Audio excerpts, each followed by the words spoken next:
ahead. Okay, go. Thank you. Okay, meeting is called to order.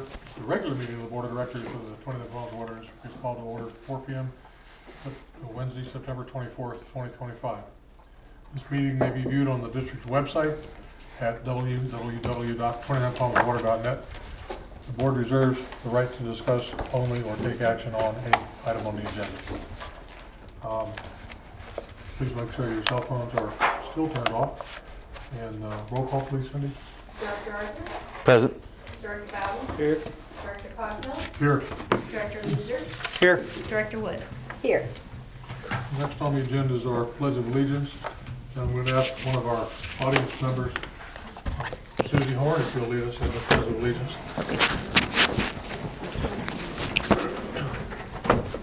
Ready? Begin. I pledge allegiance to the flag of the United States of America and to the republic for which it stands, one nation, under God, indivisible, with liberty and justice for all. Thank you, Susie. All right. Are there any additions or deletions to the agenda? All right. Public comment. Please complete now. I will turn to the public comments. Item 1. Discussion of California Environmental Quality Act, or CEQA, notice of exemption for the redundant treated water reservoir and booster pump station project. Colonel Landry? Good afternoon, Board President and members of the Board. Today before you is the discussion item on CEQA, California's Environmental Quality Act. For the project of the redundant finished water reservoir and booster station at the treatment plant, the district has reached out to a CEQA consultant, environmental group, to write us a notice of exemption. The two category exemptions are Category 1, Section 1503 for existing utilities, and Category 3, Section 15303 for new equipment and small structures. The construction will consist of excavating, grading the lot work. Construction activity will be during the hours on weekdays from 8 a.m. to 4 p.m. All work in the project will be in the existing fence of the treatment plant facility, and there are no adjacent structures residential to be affected by temporary construction related noise. Today's discussion item is to make the board aware of the CEQA process. And upon approving construction bids, the CEQA should be done. Right now it's posted for 30 days. So this was a discussion item for you guys to ask questions on CEQA and know kind of where the redundant reservoir treatment plant booster station project is at. Because in the next month, I'm hoping we're bringing construction bids to you guys to complete that project or start that project. So open up for discussion, really nothing to approve. Under my spending limit as far as getting the consultant on board, and all the work for CEQA is in motion and with the county as we speak. So if the board has any questions, I'd be glad to answer. What triggers the CEQA document to be prepared? The size of the project or everything that's done? As a public agency, you should look at every project and look at where your CEQA should lie. Are you doing a notice of exemption? Are you doing and there's different classes, EIR, so the environmental impact reports. For a public agency, my understanding of CEQA is every job should have one. Every job that consists of outdoor work where we're working. Now, if we're in the treatment plant and we're working on a cover, not necessarily do we have to get CEQA involved because we're not dealing with the outside elements. So exterior projects, public works projects, there's not really a dollar amount, but this is a pretty big project. If we didn't have CEQA and got called out on it, we would be shutting the project down to get CEQA involved. Any other questions, Director Bowden? Director Woods? No. Director Elder? Director Leader? Where's this, this is down the Amboy facility, right? Correct. Where's this going, in the front left corners, or are we east of berming? the finished water reservoir, because we're going to tie into the booster station and we're doing the second finished water reservoir. So right there on the east, open, we don't have to grub the site. The site's already open. There's no new fences going to be put in. They're going to come in through the entrance. So pretty self-explanatory job, except for the fact that we're tying into the old infrastructure to create our SCADA tie-ins, our water pipe tie-ins, our finished water reservoir tie-ins. So there's a lot. I wish we had an in-house pipeline crew or construction crew so we could maybe save costs. The district just is not in a place to do that at this time. So hence the reason we're going out. The only question I had, I was wondering where the layout was going to be down there. Yeah, to the treatment side. No other questions? I just wanted to explain, because I know that people can see it and ask questions, and if somebody wants to know if you complied with CEQA, so Yeah, why I aren't just we, wanted to explain what it was. why aren't we spraying the dirt, et cetera? Yeah. And for all those in the audience at home, this construction is going to be on our existing water treatment facility area that's all fenced in. Utah Trail and Amboy Road, get that southwest corner. Okay, moving along. Item number 2, discussion of the 2025 sanitary survey from the State Water Resources Control Board, Division of Drinking Water. Back in April and May of this year, the State Water Resources Control Board and their engineers came to the district to complete a sanitary survey. Mike, Robert, and Jacob Bell were our main personnel that took the state to each site. They go to every reservoir, they go to every booster station, they go to every well. I want to thank those guys for representing us the way they do, because in the report we've got all good things coming. So the key components of the survey are the source, treatment, distribution, finished water storage, pumps, pump facilities and controls, monitor, reporting, and data verification, and systems management and operation. The overall comments from DWR, or the Department of Drinking Water, was the system was well maintained. The sources were found to be in sanitary condition. Treatment complies with all treatment requirements. The distribution number of leaks, water main breaks per year have increased since the last survey. Storage tanks are generally well maintained and cleaned on schedule. Pump station and housing stations are also well maintained. Monitor reporting, district is up to date on all monitor and reporting requirements. Management and operation is the system is well maintained again, and operator certification is in compliance with operation certification. The district was also recognized by the department for planning the redundant services that we're planning in the system, and again, to build that infrastructure to make the district system as resilient as we can. Just wanted to bring the 2025 sanitary survey to attention because this only comes every 5 years on a request by the state engineer that works with us. And we are always very appreciative of them being here and open our doors widely, and we've always had great sanitary surveys. This was, again, a discussion item for you guys to understand, for us to comply with the things that we have to with California.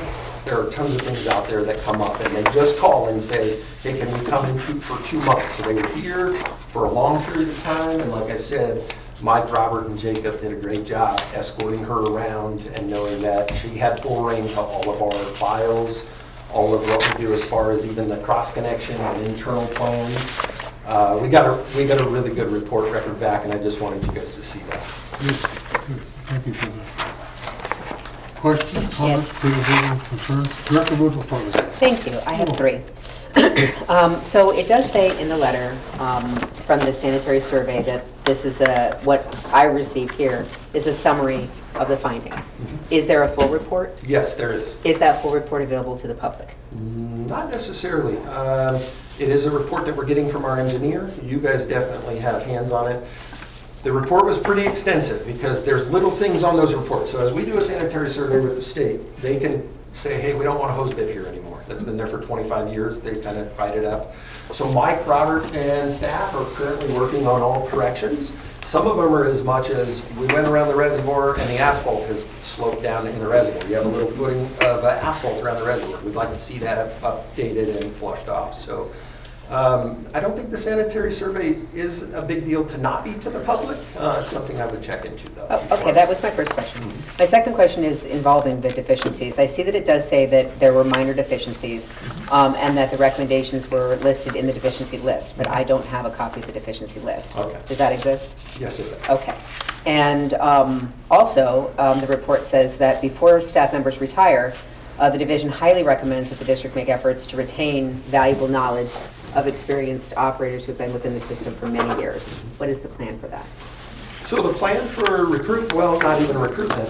We have an internal plan, and recently we've gotten hit with a retirement that we didn't expect, and it's a key position.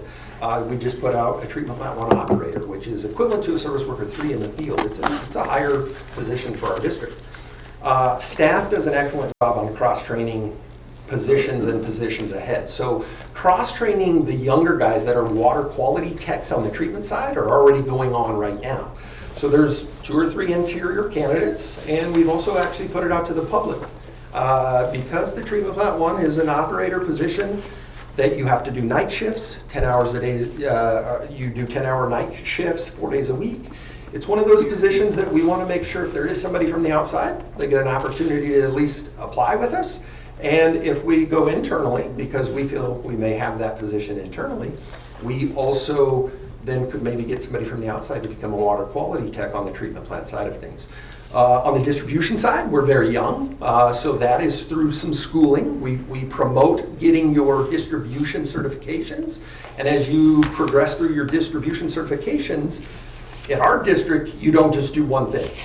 Today you may be doing valve turning. You may be out on a leak the next day, or not really a leak because we don't have them. You may be out putting in a new service. So you really try to rotate your guys to see, we have different responsibilities. And even though you're a service worker 1, we may be requiring you to do service worker 2 and service worker 3 requirements. As we do those and as we're cross-training up through the system, they also get paid out of class pay. So we do see that it's worth more to us to have them operating as service worker 2s and 3s, where they're also getting different pay when they do those type of work. So cross-training internally and making sure that you don't have one person doing one job, I think is really important to us here. And the ability to, at a small district, be able to step in where you need to and continue with all daily operations is the goal that we have. Dr. Arden? No questions. Dr. Bowden? Tanks are generally well maintained, but number of leaks and main breaks per year have increased since the last survey. Relevance. So they picked us in a year where we had some issues over on Pinion, that we had 10 mainline leaks this year. If you talk to any district around, they would love to have only 10 mainline leaks for the year. Pinion has been replaced. We've had too many issues over in that Pinion area where we've done a pipeline replacement internally with a crew. So I will say that she picked a year that sanitary survey says, hey, you got 10 mainline leaks. That's a little frustrating. What are those breaks? Are they just something small, or there's something where water goes everywhere? Typically, if it is a tree root, because that's what we see, the salt trees definitely grow next to the AC mains, asbestos mains, and they pop the mains. Usually there we can dig up, we can put a full circle and be out of there. In the case of Pinion, where we believe we had bad pipe for a number of years, we lost 4 6 feet sections of pipe at a time. And at the point that we lost those, we didn't have booster pumps kicking on. Sometimes when we dug up the pipe was very spongy, so it was a very brittle pipe. And we finally just made the decision with, in our budget, we have the money to do some replacement. And we did it internally, and we did it within a pretty quick period of time. The neighborhood stayed a little messy because we still have building, but the ones over on Pinion were not. Those flooded, that street out. You guys will see, if it wasn't on this cycle, you guys will see a major asphalt repair of over $70,000 because of the trench line in the road for the new pipeline, but also what we created from that Pinion disaster, I'll call it, was some road rippling where we had to take out probably a 100-foot section, 200-foot section of pipe, berm to berm, and fix the road for the city. So we also go a little above and beyond. Could I have replaced just the trench line? We sure could have. But we created an issue on that road that was our responsibility. And we met with the city smoothed it out, had a permit in place, and did it all the right way. So there is a new asphalt down there. Now, this flood didn't help us because the street down there is pretty bad again. But again, those are the kind of things in the sanitary survey that they're looking at, mainline leaks. And if you see the report, which the full report, it's talking about a pipeline replacement. With 10 mainline leaks, I don't know about that being such a requirement right now. If we had 10 mainline leaks in a day, and throughout the year we had 200 mainline leaks, we've got sections in town that need to be addressed. We don't have those issues. So it's just understanding sometimes those surveys, they're digging in on us on certain things. Some screening at air vacs at the well sites. If we have a screen that has a bigger hole than they like, they want us to put extra screening in. There's some things at the treatment plant for 20 years didn't get called out in sanitary surveys, and all of a sudden we had some things called out that we went, wow. So just some things that we even stepped up and said, hey, it's not worth the fight with the state on this, we'll fix them. And we go above and beyond where we Most have. likely a difference in the inspector, not the, Totally different inspector. and one too. guy's focus is different than another. And this was very thorough too, not to cut you off, Mr. Strang, but very thorough. We even had Lucky Avenue a couple of years ago. That was in this, too. with the Yeah, so too. Lucky Park, we did a replacement there. We did a small pipeline to get rid of that. Lucky Park was blowing out again, we believe bad AC pipe. But just things like that in the sanitary survey. And we believe any kind of criticism is great criticism because if it's constructive, it's making us better. We challenge that. We want to come in and not have as big of a list that we have. But I'd be glad to share that list with you. There's nothing on there that I'm embarrassed about and that I feel like this district is not working their tails off to make sure we have no deficiencies. And they're minor deficiencies, they are. Yeah. He explained the opinion to me before I came on here, so I get that. The road repair is excellent, and I'm familiar with what road repair should look like, and that's as good as it can be done. I was really happy to see that we did that repair because in the past I dealt with this district from another seat, and the quality wasn't very good and a little disappointing and caused points of contention. But that's even Craig, the public works superintendent, said that's an excellent job that those people did. So you got your money. We got our money's worth for that. Well, I'm on this side now. that contractor has helped us here. They have to win the bid. They were the low bid of 3 again. But that contractor has helped us here on this parking lot. They are a big outfit all over Southern California, and I think they're in other states now. They're good. If it was our pipeline crew back in the day with our own equipment where we were doing repairs, It was. yeah, not as good as these guys because they have the true equipment. So. They're water guys, not paper guys. Right. But I think it's important for you guys to see the sanitary surveys and the things that we have to do to be in compliance with the state are things that we don't talk about a lot, even at the board level. So this was a good time to bring this report in and just make sure that you guys were aware that these are the type of things that we have to do, and sometimes unannounced. Do you ever, or have we ever employed the services of a tank specialist to evaluate the storage tanks? Great question. Because we have single source zones, right? So single source means we have one pressure zone with one tank. We not necessarily can get in there to shut it off, although Mike is very good on putting these tanks on schedule. We do have dive teams that can go in and do dive inspections, and we've done them before. But one of the big things that this board agreed 2 years ago was cathodic protection. Where we have single source zones, we have cathodic protection in place for anoids in the reservoirs to be attacked before they attack the structure themselves. So we have cathodic protection in our single source reservoirs that we're continuing to add wherever we need, wherever those single source reservoirs are. So we have one zone that has 3 reservoirs and every other zone is a single source reservoir. We are still able to reverse flow and shut water off because of the expertise that's in this district. But that doesn't mean that reservoir can't go back on as soon as we need it on. So that was a great question. We do have dive teams. We have experts that go in and take video and then say, hey, there's some spots in there that we need to fix. And you need to get this reservoir down. And remember, we're 100% groundwater. So we're also bringing in some kind of sediment at times that we want to get in and flush those reservoirs and get the bottoms of them clean. If we're ever doing a reservoir clean out, which I'm sure Mike has one scheduled, that would be a good little field trip to see what we do on when we're cleaning out a reservoir. You've got to get the reservoir down to about 6 inches, and that last 6 inches, you almost have to let go out the dog doors, and that makes a mess. We've just seen on a 6 million gallon reservoir, that last 6 inches is a few 100,000 gallons of water that we have to let out just by opening the doggy door. We've since put in some measures to make it easier for us by valving and putting in different flanges at the doghouse. But if you guys ever get the chance to do a field trip on a clean water reservoir when we're cleaning one out, it's pretty amazing to see how good a shape they're actually in, because they're in pretty good shape. Yeah. Thank you. Dr. Arthur, anything? Nothing. Dr. Leeser? Amy answered my question. You asked the question on the deficiency list. I'm like you. It says there's a deficiency list. Where is it? I will get you guys a copy of the deficiency. And I'd love to go on the cathodic protection inspection. I'd love that. And do we monitor our use rate for cathodes Yes. on the Every sacrificials? Monday, Do you guys? Okay, so we would notice if we see an increased.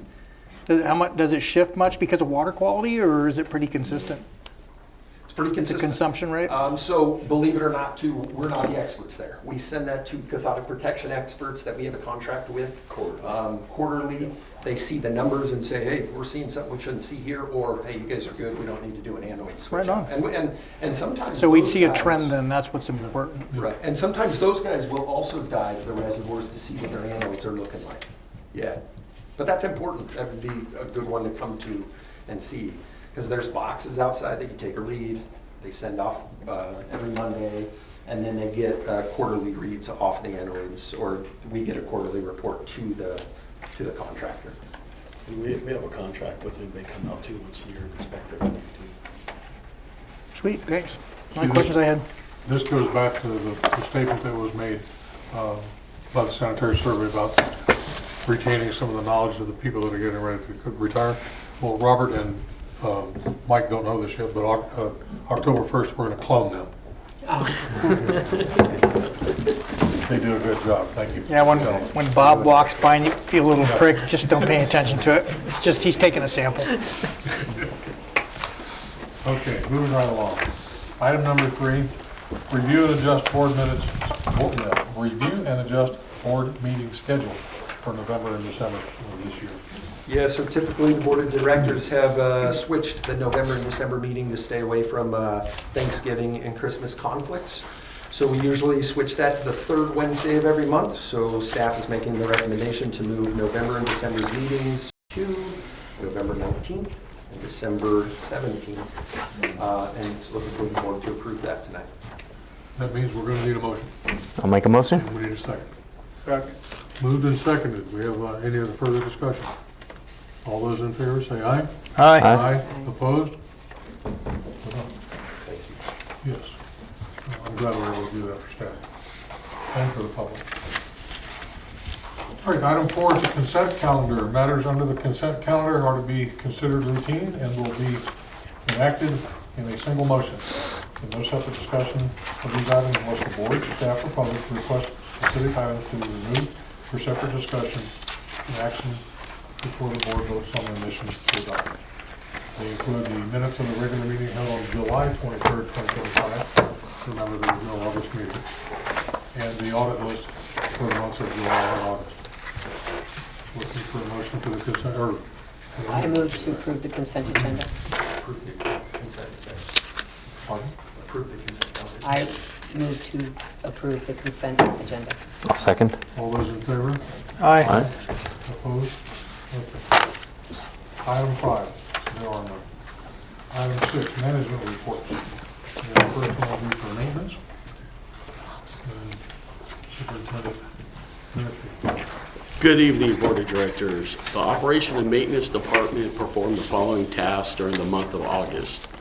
Responded to 72 underground service alerts, 3 leak audits, 38 shutoffs, 552 total completed work orders, exercised 235 valves, past due bills, and, there were 1,324 past due bills, totaled $8,600 in penalty fees. And for the month of July, there was 1,440 past due bills, totaled $7,389 in penalty fees. And if the board has any questions, I'd be glad to answer. Any questions of Superintendent Commission? I saw some guys out looking for water meters under 6 foot of dirt the other day. They found it. They had their little GPS things there, and they probing and probing, and they found out where they needed to dig, and they called in a tractor. And again, thank you to the board for letting us get the tools that we need, and the Geo here comes in handy when that flood hit, let me tell you right now, for valve maintenance, shutting off fire hydrants, and locating the meters. It's a great tool that we have, and we're kind of doing that transition right now for work orders. Yeah, in my report, I'll talk about our GIS program and work order program. But I think some of the other things during that flood is getting our excavator trailer out there. The guys aren't digging as hard, we're getting the excavator trailer out there. But because we have the GIS and we've taken pictures and positioning of the GIS information, they're able to find, you know, they can start on one side of the lot now, on a 5-acre parcel, to find that meter again. Well, if you have a reference picture, which every meter, I think, currently has a reference picture because of how we've shot it all in, it makes it where when it's 6 foot of dirt underneath, they're a lot easier to find because we're at least pinpointing a better location. And sometimes we do have to get a piece of equipment out there to just cut the 6 foot down. And hopefully that berm doesn't stay 6 foot. The one thing I'll say is we were up at the conference that Monday, the 26th, 25th. Mike's crew was out all night. Mike and Robert and crews were out all night finding every valve and every meter up in the Hanson track because of how much dirt was over it, including to the point where I said to Mike, do I need to come back? And he said, nope, we got it. So they always take care of us when we're not around, but they were out there late night. They do have the equipment in place because of the board, which is very important, and they do amazing work. So just finding the meters as quick as we can is important because if we have an issue and we have to shut down, including valves, we have to have access now.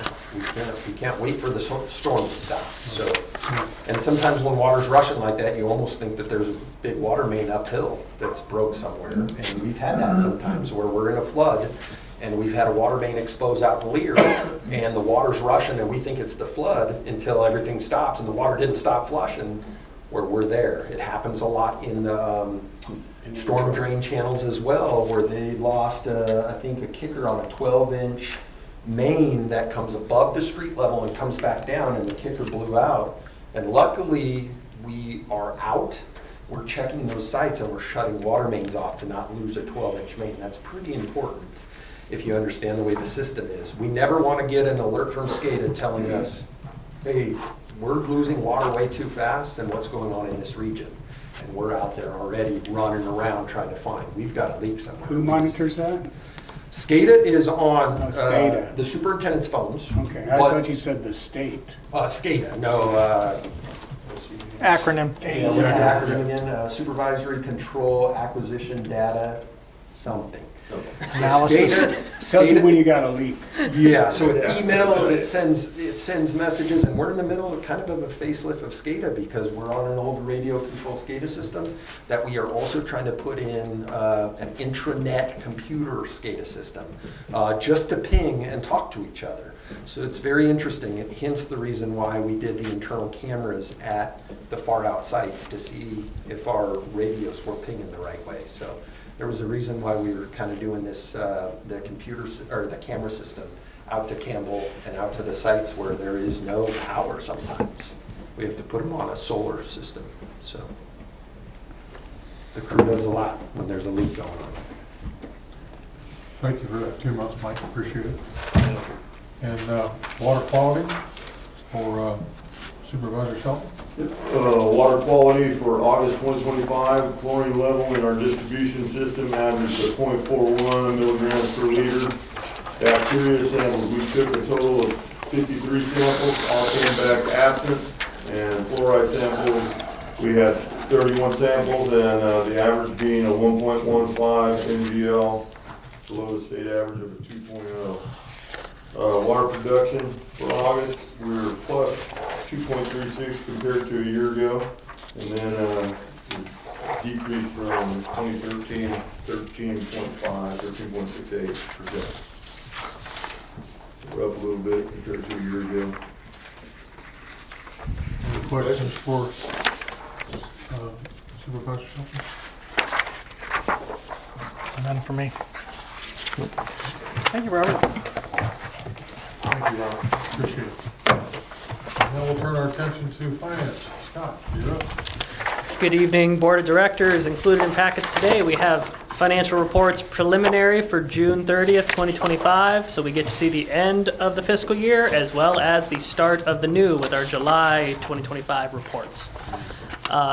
Just to highlight some differences between the two, if you flip between the June and July reports at their face, you might notice they look a little different.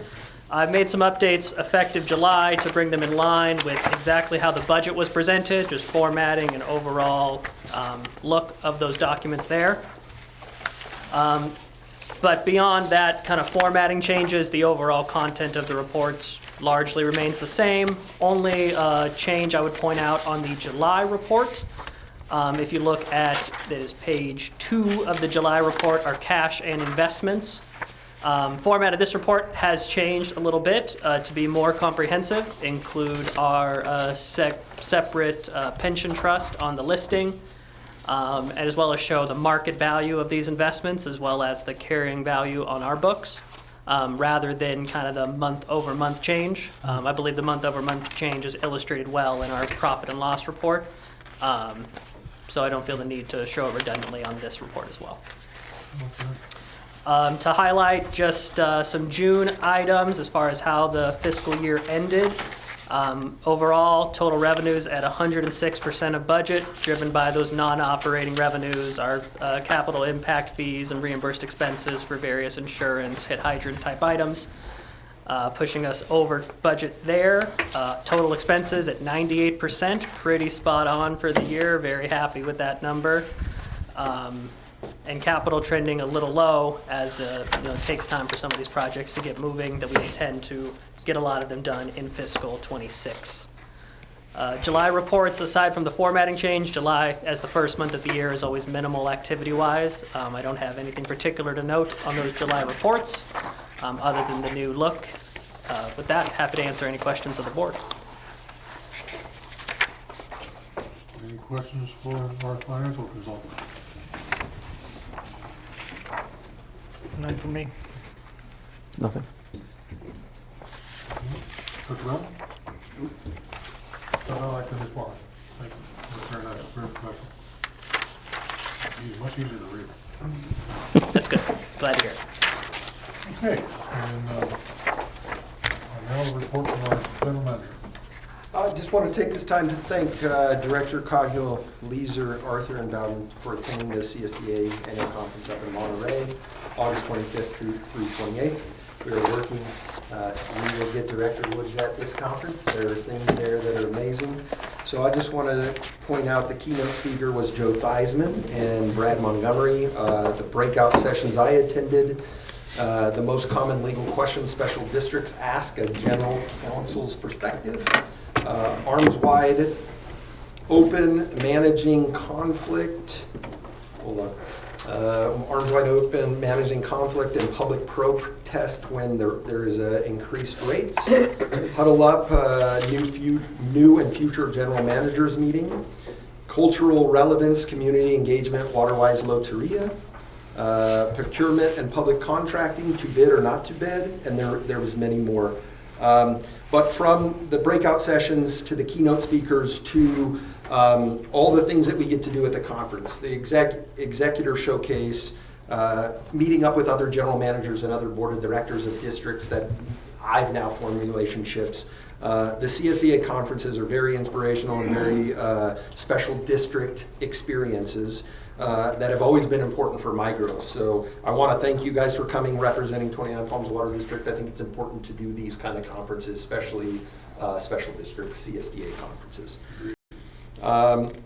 Tomorrow, the district's redundant reservoir project finally bids out. 2 o'clock, last bids, and we're looking at a $2.2-ish million job on the books. The redundant reservoir project is very important for us to keeping those redundant services in that low area where we create the most water, produce the most water at the treatment plant. So Tomorrow's exciting. I thought it was going to be early this year where we would be bidding this job out and starting, but it's not. So it's coming up tomorrow. 2 o'clock is where we can get our last bids. Public purchase has been a big help. And we had 7 or 8 contractors on the job walk and many questions on public purchase back and forth for about a month and a half. So that's exciting.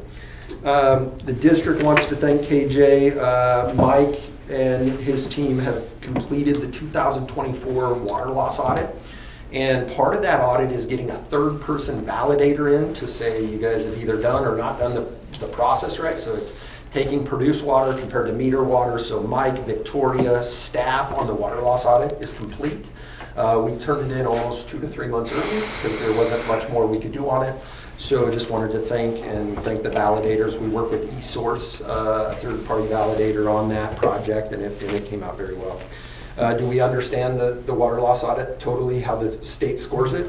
No. And we're trying to understand that a little bit better because it is a little frustrating. But every year our numbers get better. Mike makes it a point to take notes on when he says, what can we do next year? And we always have the next year's.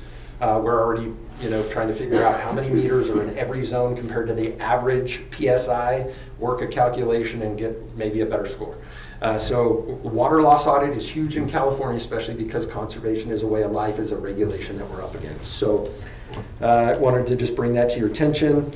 The past few months, district staff, Scott, and a new company that we're using, Water Resources Economics, started our rate study. So we're at the end of a 5-year rate study, and we're looking at a 5-year rate study for rates to be in effect in March.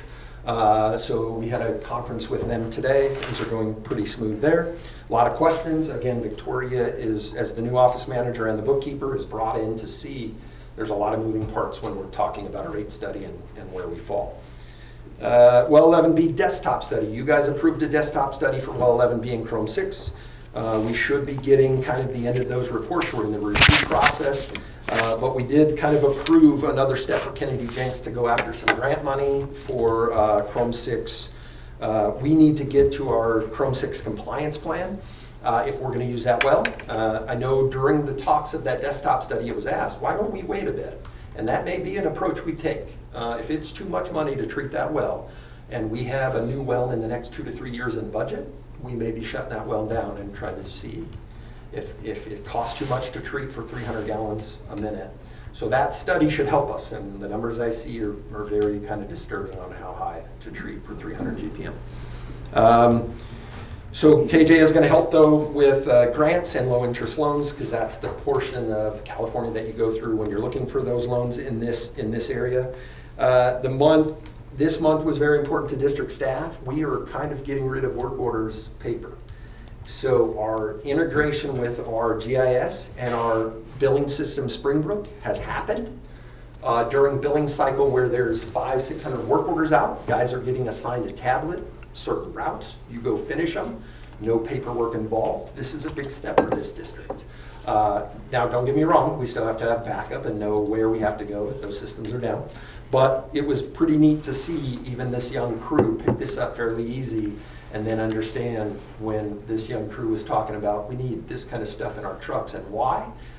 It's a pretty exciting program, and Mike and crew, and really Jana's not here. She's part of the engineering team on our side that has helped us, and then Noble has been amazing. So that's pretty important that we've gone there.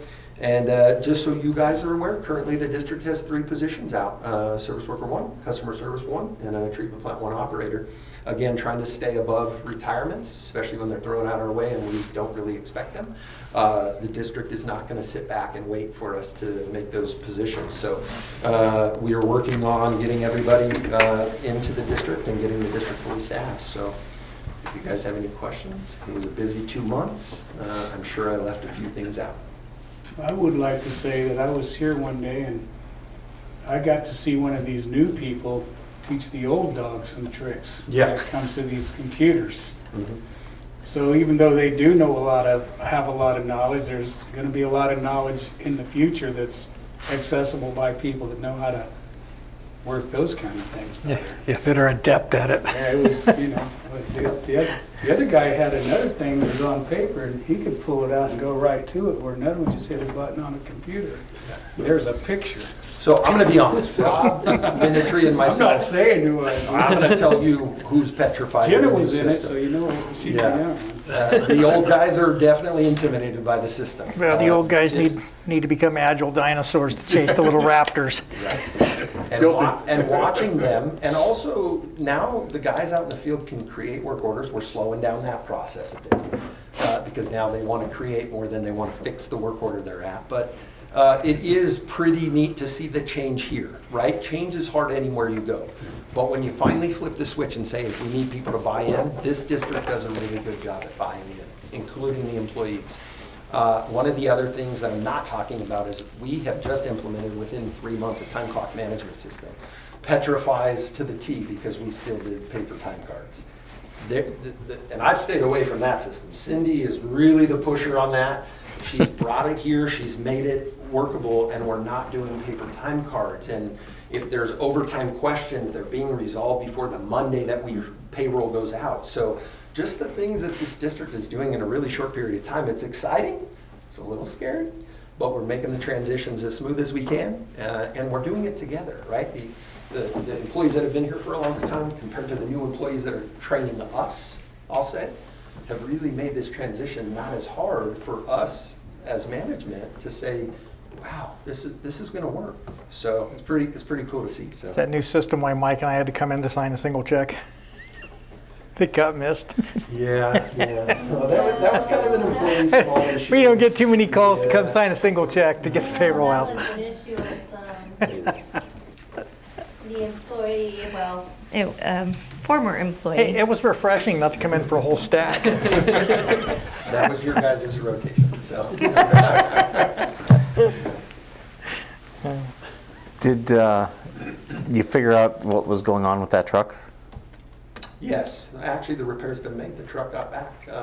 There was a small repair that needed to be made in the transmission, and the district went ahead and fixed the transmission. I think it was a $2,500 fix. Yeah, maybe a little bit more. Maybe a little more, but the transmission itself, if it was fully out, 7-8 grand. No, they knew about the problem. We found it on our Ford scanners, and we're able to even get a better rate being a shop. Our mechanic wanted to dive into that transmission, and we just said, no. Ford needs to take care of it because we get a 3-year or 2-year warranty with it as well. But the Expedition is back and That running. wonderful transmission issue Yeah. that we found while passing. The bids, that is tomorrow. Bids are already in, but people have until 2 PM to. Bids are not in, so we have not received one bid. The original bid was supposed to be 2 weeks ago, and when we were up at a conference, made a decision to push some things back just because there was some confusion with the website that we were participating in the bid schedule with. So we pushed it back 2 weeks. By 2 o'clock tomorrow, bids are supposed to be in sealed. It's a pretty big job. And remember, I don't know if you guys have heard, the very first mandatory walk, we only have one contractor here. Legal counsel said you can't have one person bid this job, it's too big.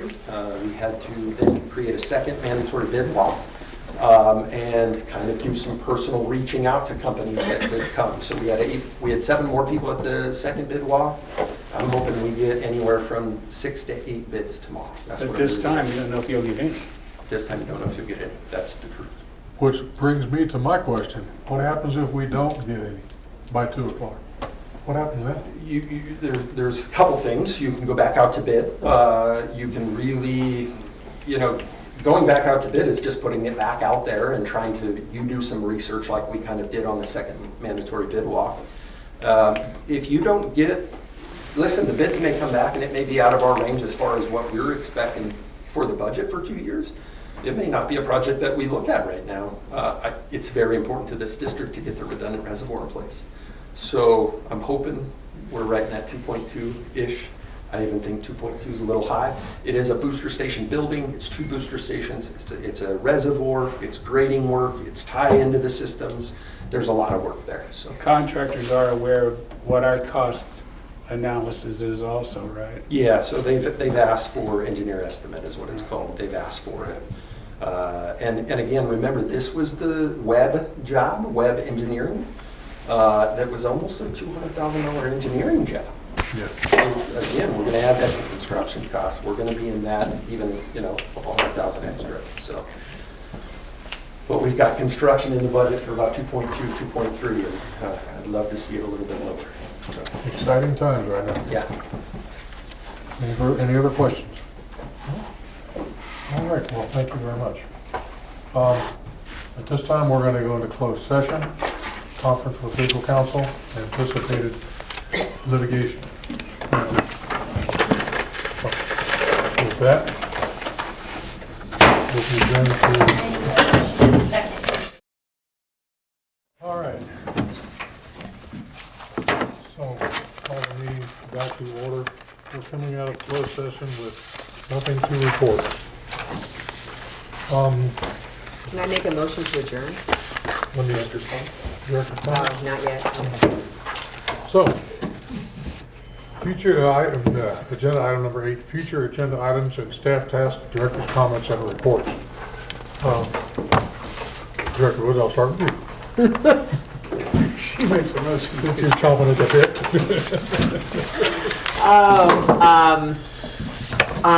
My comment for tonight is I am so glad that you all had a fantastic time at the water conference.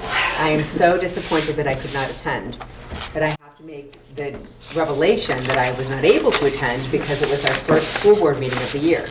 A school board meeting that was canceled because of the flood. So, I did, however, worry that I was the only one here left and that someone would call me for something and I would not know how to answer. So I am super glad that you all had a fabulous time at the water conference. Oh, that is so Murphy. What? I'm so sorry. Director Rowden? Director Bowden would like to say he had a really good time at the conference also. And one of the things he attended is how to deal with a hostile board. And being that I've been on some other elected boards, and I've been like the guy that ran some hostile boards, I would like to say that I like this board very much. I think they actually care about the people that they give service to, and they're conscientious about that. Yeah. And I was kind of laughed at some of the stories that I heard in the place, and hope that no one like that ever gets put on here. Yeah. I hope no one here thought that I might be like that guy. So it was, I learned what a special districts were. I didn't really know all the ins and outs of special districts. I didn't know they could do this, couldn't do that. My line in this stuff was cities are different than special districts, for sure. So it was beneficial for me to go there. I can echo your thoughts. I've been to several of the CSDA conferences and I learn something every time I go there. It's really a remarkable conference. It's not a paid giveaway. It's you're putting in the work. You go to the breakout sessions and learn something. It's not just clam chowder. No, it's not Yep. just campaign. And it gets better with each one. That's right. So. Director Ruther? I just want to say at the conference, in one of our breakout sessions, I think it was me and Randy, we were in it, they were talking about the importance of training your people, because what if your general manager is away and there's an emergency? And that was being said to us as our phones are blowing up with people telling us there's a major flood here. So Mike, Robert, thank you. You guys do a great job. And it also showed me where we are as a district. Yeah, we were telling Matt, hey, they'll handle it. Yeah, the conference was good. Yes. Okay, and with that, need a motion to adjourn. I move to adjourn. Second. All those in favor signify by saying aye. Aye. All right. So ordered.